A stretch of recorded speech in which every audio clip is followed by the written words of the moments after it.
Digne d'un film chinois. Un temps de mouvement dans une souplesse déconcertante et le voilà sur la dalle de cet immeuble.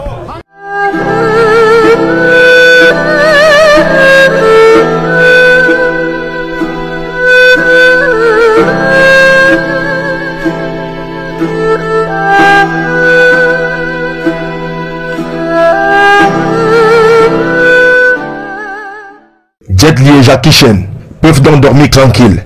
La relève est assurée. C'est par ce schéma, au cours de cette reconstitution des faits, que Mungo Frankie José, alias Chinois, s'introduit dans ce bâtiment de 12 étages de la Direction Générale des Impôts dans la nuit du 12 juin 2021. 4 heures de temps, c'est-à-dire entre 1h30 du matin et 5h30, il passe au peigne fin, coins et recoins des bureaux de cette institution financière. Je suis entré à l'intérieur, j'ai commencé à monter les escaliers jusqu'au dernier niveau et j'ai commencé à casser la porte. Je suis entré, j'ai fouillé les dossiers, je n'ai rien vu, j'ai forcé le coffre-fort, je n'ai pas pu. Et après je suis descendu. Au fur et à mesure, il fait que descendre, je casse. Des exploits qui relèvent de l'inédit pour ce mousquetaire repris de justice, mais comme il n'y a pas de crime parfait, l'erreur commise, c'est un téléphone portable qui lui servait de communication avec ses complices postés à l'extérieur ce jour-là. Il va s'éteindre.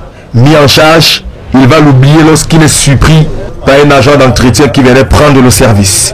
Cet instrument de travail retrouvé permet aux forces de maintien de l'ordre, dans une synergie d'action police-gendarmerie, de mettre la main sur ce présumé cambrioleur qui n'a pas couru longtemps. Toutes ces opérations ont été filmées par les caméras installées à différents niveaux de cet immeuble. Il ne s'agit pas des enfants de cœur.